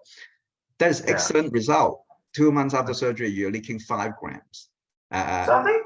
I think in another 2 or 3 months, you'll probably go down to a lot less than that. So you are going to be reasonably dry. I'm afraid I won't be seeing you. Well, that's great news for the person. Vincent, and that's a very important message I wanted to finish on there. So you actually need to carry on doing your pelvic floor muscle exercises with the sphincter. Yeah, I think it is very important, because as we continue to age, because even with an artificial sphincter or a sling in, the body will continue physiologically to age, and muscles have been shown to continue to weaken with age. And as we have now very good treatments for prostate cancer, we are seeing patients living well beyond their 80s. You know, let's say if you have had radiotherapy or surgery 10, 15, 20 years ago, they are now living into their 80s, and their muscles have aged a bit more. So they are now beginning to leak again. Yeah. So I think one of the better ways to try to prevent that, and that's very simple, is just trying to do exercises. I mean, physiotherapists, you hear from physiotherapists, they'll say nobody is too old to do pelvic floor exercise, you know. And I think they welcome older people to go and visit them. In fact, at the CFA meeting in Adelaide just a couple of months ago, I asked a couple of the prominent physios, have you been seeing more older people in your practice? And the answer is yes. And they are very happy to offer their help. So even if you're well into your 80s, if you have a bit of incontinence and it's been shown to be activity related, please go and see a physiotherapist, and your GP will refer you to them, or your urologist should refer you to them as well. As well as you can never be too old to do it. I always tell my medical students you can never be too young to do it, because you never know when you need your pelvic floor muscle exercise. Yeah, I think for both men and women, because prostate cancer is now, you know, it's a little bit more common, and also bowel cancer, it's common. And bowel cancer, you know, if it's in the distal bowel, they need to have bowel resection, and that may also damage some nerves. And they can also have urinary incontinence too, you know, with the radiotherapy and that they have. So it is always good to prevent rather than cure. And same goes with the ladies out there in the audience. I think you know, always do your pelvic floor exercises. Is to prevent and strengthen them. So when you get older, when you start with a more muscle mass, you know, you are less likely to get into trouble as you get older. I want to thank both our speakers so much. Honestly, we really appreciate your time that you've given to us here tonight, your expertise and your knowledge and wisdom. We really appreciate it. The whole community does. So thank you. I'm going to hand over to Gary for the final words. Thanks very much, Kalli. And may I reiterate your thanks to both Amanda and to Vincent. Extraordinary presentations, and as I was saying earlier, your previous webinar that we did a year or so ago is our top rating video that's looked at on our YouTube channel. Equally, this particular webinar will be available over the next day or so on our YouTube channel for you to have a look at. As a bit of a segue into talking about our next webinar, which will be on the 31st of August, Wednesday, the 31st of August. The question that was asked of Amanda about costs associated with penile implants and so forth, that's exactly what we're going to be exploring in our webinar entitled Navigating the Costs Associated with Prostate Cancer and Outcomes. So it'll be a very interesting discussion with some health economists, as well as people that are directly involved in the field. I'd like to thank you all on behalf of the Shine a Light Group, on behalf of Kalli and myself, and of course our supporters in Boston Scientific and PCFA, the Prostate Cancer Foundation of Australia, for attending. We've had a great number of registrants, and tonight's been a very successful and most interesting webinar. I wish you a good night. Thank you very much, Gary and Kalli again. And for all of you listening, thank you for your time and attention. Thank you very much. Have a great evening. Cheers. Thanks so much. Thank you, bye. Bye.